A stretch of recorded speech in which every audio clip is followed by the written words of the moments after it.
the rest of the country expressed as a national in its national constitutional values. Now, I want to stay with this point for a moment because I think it's one that we treat as obvious at great peril. Because as I said, somehow, even though it might be obvious to all of us that prisoners are human beings, we've all participated, at least implicitly by paying our taxes, etc., in creating a prison system that has systematically denied this to people. And it's worth asking, what is this dignity and what does it say about how we may treat prisoners? So just a word about dignity, and we'll have a time to study it in greater length later in the course. Dignity is a very important term in human rights law today, and it's a term that hasn't been heard nearly as often in the U.S. Supreme Court as it is, say, in the European Court of Human Rights, or the Organization of American, the Human Rights Court for the Americas. But this case may mark the beginning of that, a change in that. So what is human dignity? First of all, it includes two elements that come from our classical Western inheritance, and that you may have studied in your courses on Western civilization and history. One is, of course, the religious tradition that comes from the Abrahamic religions, Judaism, Christianity, and Islam, in which it is taught that human beings have some, albeit diminished, divine qualities to them. That if you read the Genesis account of creation, God doesn't breathe divine life into everything, just human beings. Human beings have a divine spark in them. Fish, eagles, they may be majestic, but they don't have a piece of the divine. They don't have the spirit of the Lord in that religious sense in them. And this is, of course, what differentiates humans from all else on the earth, and also in biblical terms gives humans domination over the earth. Now, from the Greek and Roman world, we get a very different notion of dignity. This is the dignity of aristocrats, the dignity of war heroes. It's not available to everybody. In fact, it's very exclusive. In the Greek and Roman world, you certainly would have had to be a citizen of Rome or Athens, a male, a free person, not a slave, and generally of high standing, noble birth. Now, as we shall explore more when we study human rights law in some detail, these two are not an easy fit, right? The Abrahamic notion of dignity applies to everybody human, even at the very margins of the dying, the unborn, potentially all kinds of human beings. Aristocratic, this Roman, Greco notion of dignity is a much more exclusive one. On the other hand, it comes with a whole lot more, right? The Abrahamic notion of dignity comes with some notion of a special relationship to God, but not a lot of legal rights. The Roman and Greek notion of dignity, on the other hand, came with a huge panoply of expectations. As a person whose dignity deserves respect, you need to be treated a certain way in society. You had a right to speak in the agora, while others might not have. You get certain seats in the forum when there are debates. And when you get punished for doing wrong things, you get punished in distinctive ways that befit your dignity. Now, the modern human rights notion of dignity that we have is essentially a mashup, if you want to think of it that way, of these two very different ideas about dignity. We now apply it to everybody, at least potentially. But we also expect, and in countries that have taken dignity as a very serious human rights notion, they expect from their prison systems, among other things, real respect for the individual in a way that has some aristocratic origin. So, for instance, if you visit a German, anyone here ever end up in a Dutch or a German or a French prison or jail that you want to tell us about? Maybe just as a visitor. If you go to one of those jails, what you'll see is that the conditions may be bad sometimes compared to American prisons because they tend to have older prisons and they haven't developed, they haven't spent money to build new prisons. But there is a requirement of respect that applies to the regime in which they are managed. So, for instance, German correctional officers will call the prisoners Herr Schmidt or Frau Hoffmann. They will speak to them with their, as we do when we speak to somebody that we respect, by their title, as it were, Mr., Ms., and not by the first name, not by number, and certainly not by derogatory term, etc. That kind of dignity has, as we'll explore more in the course, some very powerful lessons for how we ought to treat prisoners, ones that could go well beyond the very distinctive and alarming facts of Brown versus Plata. But let me explore this a little bit more. Why should we respect the dignity of prisoners? After all, the point of punishment, I suppose, is to hurt people because they've done something wrong. We may want to very subconsciously to strip them of their dignity so that we can hurt them. And indeed, as we'll see when we begin to study the history of punishment, especially capital punishment, when we go back 200 or 300 years, degrading the penal subject is not only a forbidden violation of norms of society, it's in fact the whole point of the exercise. So here's a very famous engraving done by the great British artist Hogarth, printed I think first in 1815 or 1835. Part of the whole series he did called The Rake's Progress, which shows a sort of young man dissipating his life, and he ends up being hung at Tyburn, which is the place in London, not too far from the embankment now, where people were hung. And you can see he's being brought, along with other prisoners, in a cart to the place of execution, which was a giant festival ground, basically, in which people would be drinking, and there'd be people selling roasted sausages, etc., beer by the flagon, etc., through the crowd here. Anyway, we're going to spend a lot of time looking at the execution scene in a few weeks in excruciating detail. I assure you I will take you much closer to that structure in the background than you want to get. But for now, notice the cart moving through that. That was the cart that would take you from typically a jail where you would be held in London to Tyburn. If you were lucky, they would actually stop at pubs and taverns along the way, and if you cooperated by giving a speech about what a terrible life you had led and how you deserved the fate awaiting you, they would buy you a couple of rounds of wine or beer, and by the time you got to the noose, you may not be in much pain at all. But that's something we'll study in more detail. The point is, you got there in a cart. Now, what was that cart? That wasn't any cart. It was the cart that they used to take animals to the place of slaughter. So you go from your farm to the slaughterhouse in a wagon like that. So even being taken in that wagon, that cart, was a way of saying you've lost your place as a human being, and you've now slipped down into the status of animals. And a great deal about the execution ceremony continued that theme. Now, it wasn't just the most severe punishments for the most serious crimes, although you can end up at Tyburn as the idle apprentice did for thievery, gambling, many other kinds of things that didn't require you to murder anybody. Nonetheless, these would be considered serious crimes or felonies. What about more minor crimes? Well, here too, again, we'll study this in some detail. You find punishments aimed at degradation. So this is, as you can see, a wooden block that I'm demonstrating here at the National Museum of Scotland. I was in Edinburgh, Scotland for last year, and they have a very fine collection of traditional Scottish penal methods at the National Museum of Scotland in Edinburgh, right on the George Ford Bridge Street, if you want to visit it. And if you're lucky, there'll be a tutor there that will let you try on these legs blocks. Now, as you can see, a person being put in this is not being hung, and there's no, at least, deliberate infliction of physical pain or mutilation to this person.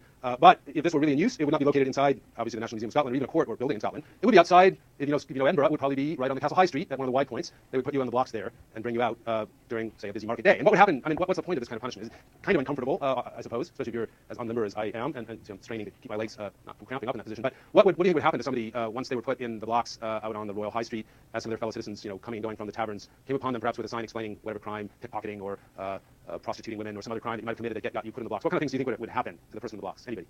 Please. Verbal abuse. So people would be just unloading on you, whatever anger and rage they might feel, here's an opportunity to just really lash out at somebody who's at least been identified for the moment as an enemy of the people. Yeah. That's right. Now, depending on how well you were being guarded, and even a single guard might be able to prevent a direct assault on you with a knife or a cleaver of some sort, but certainly all kinds of objects should be thrown at you. And you could certainly expect what was the obvious thing to throw at people in this situation, and we still have this little bit of echo of this in the sort of vaudeville tradition of getting people performers off the stage. How do we get performers off the stage? Rotten fruit and vegetables, etc. And this, not only is that degrading, right, to have like rotten stuff sort of dripping on your face, it can be physically dangerous, right? If you're getting clobbered by a rotten turnip at 10 feet, that can do a fair amount of damage to you. So you can imagine that a few hours of being out in this kind of a penal apparatus would potentially not leave you a lot of dignity, and maybe not much else besides. So this is a real tendency of punishment, this notion that punishment must respect the humanity of the offender is, in all the course of things, a fairly late fruit on the tree of punishment, as it were. It begins to develop in the 16th and 17th century.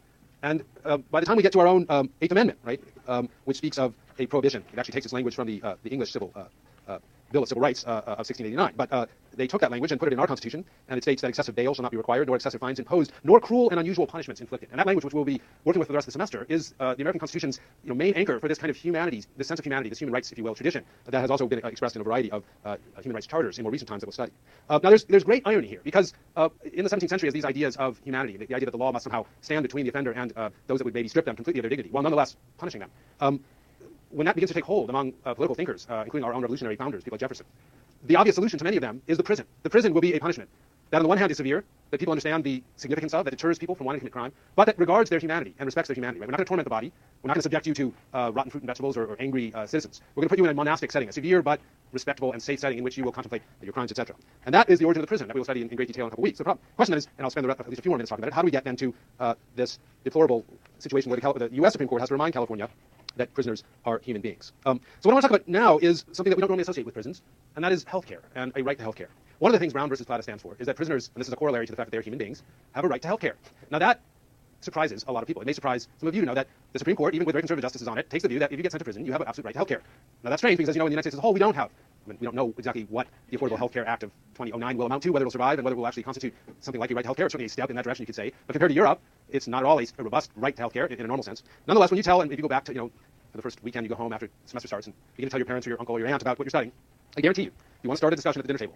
Just tell them that the U.S. Supreme Court has said that California prisoners have a right to health care, a constitutional right to health care, and see what emerges in the way of discussion. A lot of people have a hard time wrapping their mind around that, right? After all, why not? We're punishing people. Then you're telling me that we have to give them something we don't give to a worker who's lost their job, we don't give to lots of people who are working but who can't afford health care in our society, etc. And it can seem very strange or even perverse. But I think it's terribly important to confront this issue, as Justice Kennedy does in the opinion. And what he reminds us in Brown, and if you take away nothing else from his opinion, you take this away from it, then when we talk about whether or not prisoners have a right to health care in the abstract, what we're really talking about in the concrete is whether they have a right not to be tortured. Right? So let me read from Justice Kennedy's opinion, where he actually uses the word torture. To incarcerate, society takes from prisoners the means to provide for their own needs. Prisoners are dependent on the state for food, clothing, and necessary medical care. A prison's failure to provide sustenance for inmates may actually produce physical torture or a lingering death. Just as a prisoner may starve if not fed, he or she may suffer or die if not provided adequate medical care. A prison that deprives prisoners of basic sustenance, including adequate medical care, is incompatible, here's the quote again, with the concept of human dignity and has no place in a civilized society. Now, this case was actually the consolidation of two major cases that began to work their way through the system before many of you were born. The first case was called Coleman then versus Wilson. Coleman versus Wilson. Pete Wilson, who was then governor of California. That case involved California prisoners who were suffering from a major mental illness. Now, at the time that Coleman was decided, or was filed, I should say, which was originally in 1990, right? A lot of you were born after that date. The time it was filed, nobody, in fact, knew how many prisoners there were in California with serious mental illness. Why? Because we didn't actually screen prisoners. And as the case would reveal, we actually lacked all the basic infrastructures in our prison system to identify people with major mental illnesses, to deliver treatment to them, to determine whether they were suicidal, to try to prevent them from committing suicide, try to prevent them from becoming psychotic, try to prevent releasing people who are completely psychotic, who have not received medication or treatment. All of those things were non-existent in 1990. The court found this to be a violation of the Eighth Amendment, not surprisingly, because little provision had been made to even put psychiatric professionals into prisons. And therefore, prisoners, even when they became floridly psychotic, as many of them did, routinely, in the words of the court, quote, languish for months or even years without access to necessary care. Right? So imagine somebody having full-fledged psychotic symptoms nonstop for years without any real attempt on the part of authorities to do anything about it. Now, the second case involved the physical health of prisoners. And here, the class was even bigger, because it included all California prisoners with need for significant, for medical care, significant medical care, something beyond a scratch type of first aid medical care. And, of course, all prisoners who could be in need of medical care while they were in prison. And guess what? That would include all prisoners who are human beings, and therefore all prisoners. Now, Plata versus Davis, as it was originally called, was filed in 2001. But by then, the lawyers for the prisoners had been actually in negotiation with the state for a couple of years. And so they settled in 2002 in a very important consent decree in which the state admitted that it was in violation of the Eighth Amendment because it was not providing basic medical care for its prisoners. And they agreed to a multi-billion-dollar plan to redress this by building whole new hospitals in the prisons and hiring lots of new medical professionals. Now, in 2005, 3 years after that consent decree, with little of the work completed, the great Dalton Henderson, our judge here in the Northern District of California, a graduate, I'm very proud to say, of Berkeley Law, and one of the greatest judges in the United States, he, who had been the judge for this case throughout, brought the case back and appointed a receiver, which is a form of bankruptcy. Basically found that California was bankrupt when it came to trying to run its healthcare system. And This was one of the shocking, I think, statements that he made in this case that was echoed and quoted very deliberately by Justice Kennedy in Brown versus Flata. Judge should be Justice Felton Henderson writes in the 2005 opinion when he ordered the receivership, quote, "It is an uncontested fact that on average an inmate in one of California's prisons needlessly dies every 6 to 7 days due to constitutional deficiencies in CDCR's medical delivery system." Right. So we're not talking about people with end-stage cancer, succumbing, or end-stage liver or renal failure. People, a lot of them are dying of things like that in California prisons, and the care they get may be very inadequate and they may die faster. But this 1 a week figure is coming from people who say have asthma and get transferred to a new prison, aren't allowed to bring their property with them, don't get screened, don't get asthma medicine, have an asthma attack, die. Right. So I don't know how many of you have asthma or have had a serious asthma attack. I think being left to come close to dying of asthma when all they would have to do is get you your asthma inhaler is very, very close to torture. If it doesn't constitute torture, it constitutes something very close to torture. But what other ways? What other things have? What other examples can we look at here? The court. One of the I think powerful things about the Brown versus Plata decision is that it takes these stories that have been happening inside California prisons and it is bringing them to a public light that they have not had. And one of the remarkable things they did, all of this serious problem with mental health care and medical care got tremendously worse. Even at the moment, it was supposedly getting better in the first decade of the century because California's overcrowding problem began to make even the money they were beginning to spend to fix the problem really futile. And that is the most immediate background to where we are now, this overcrowding. And I want to just take a moment to show you these pictures that the Supreme Court appended to its opinion, and that is very unusual for the Supreme Court to include pictures. And this is really out of focus. And indeed, what I want to do, and let's just see if this works, is show you just a few minutes of a YouTube video that the CDCR has up on its own links to it on its own website. And I'm sorry, it's going to beep like that for a minute. And then it'll stop. And then we'll just show you a couple of minutes of this. This is video of these same scenes that are still shots in the Supreme Court's opinion. I think there's some soundtrack here, but it's not important.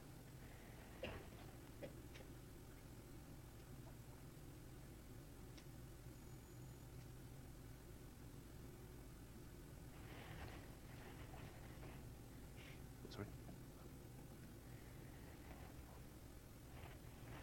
These are what California calls bad beds. They're triple, usually sometimes double bunk bedding that has been put in, as you can see, gymnasium in this case, or hallways, utility spaces within the prison. And while these look like places that you might keep somebody for a few days or weeks after, say, a hurricane, actually there's an outdoor shot at the same prison, the spaces that you just saw that you can go back to in a second are places that people spend years or were spending in the decade that this was going on. Maybe the entire length of their sentence might be spent in one of these spaces. Here's California State Prison, Los Angeles County, Lancaster, very similar scenes. Again, triple bunks. Remember, according to the state of California, all the people here are very dangerous felons, dangerous to each other, not just to you and me, perhaps. They're divided into racially identified gangs that have a lethal war with each other, and yet here they are. And this is what passes for surveillance. You can imagine it's very hard for guards to keep tabs on this kind of a population. The Supreme Court points out that often 1 or 2 guards will be in charge of all of these prisoners that are kept in one of these large areas. Here you can see how the normal prison is supposed to be behind here. Those are actually modern cells with doors rather than bars, kind of a somewhat more humane approach. You can see up there on the tier. But these prisoners spend their whole time. They don't go from here to their school assignments or their job assignments. There are no school assignments or job assignments. You're here. You might get marched to the showers or to eat. Here's another image through one of the mirrors here. Again, there's not a lot of dignity here in terms of privacy, very clearly. If the audio was here, you'd hear some of the prisoners going, what is this filming for? Just asking a question, nobody's answering them because you're just there. Here you can see some of the uniforms that California prisoners wear. If you visit a California prison, you'll get a sheet that tells you what colors you can't wear, and it's like most of the colors in the rainbow because they have so many different kinds of prisoners. And prisoners now, you basically have to wear black and white. Orange is obviously not a good choice. Green is not a good choice. Here's one of the few scenes where you see some signs of, I wouldn't call it gaiety, but at least a little human humor. Prisoners in a very undignified situation, probably passing on to a meal or perhaps a health check here. So again, this is where these people live. Sometimes for their entire time in prison. We were just talking about severely mentally ill prisoners. Imagine that you're a psychotic, that you have schizophrenia with hallucinations. You're not receiving your meds because the system's broken down, and you're spending day after day in one of these bunks. Schizophrenia tends to make you paranoid, so maybe you think people around you are trying to kill you, and some of them are actually trying to kill you. You can imagine that probably would not be very good for your mental health. And some people will come right out to the community from this kind of condition, right? They're not passing back through some effort to re-socialize them, figure out what they need to get by. This is just sometimes from here to the street, and that's the issue of re-entry that we'll talk more about. So I'm going to end this here. I'll put the link up so that you can watch it. Let me see if I can find my slideshow. There it is. There we go. Go back to that. So this is the third photo that the Supreme Court included in its array. The first 2 were of overcrowding. This one I described as the Abu Ghraib moment for California's prisons. This one picture seemed to really impact the Supreme Court justice more than any other. And this is what California calls a dry cell. A dry cell. It's called a dry cell because there's no plumbing in it. It's the size of a phone booth. And as you can imagine, I think we're beginning to imagine, this is not for keeping your hockey sticks in between practices. This is for keeping human beings who are experiencing severe psychoses that the prison has identified as likely to commit suicide. But because they're so overcrowded, they can't move that person to a secured bed situation where they can receive treatment. They're stripped naked, and they're put in one of these dry cells so that they won't hang themselves during the time before they can get treatment. People can spend weeks or even months in these settings. There's even a picture that's been shown that somebody, I'm not sure if it was attempt to be humorous, labeled group therapy. That's just a circle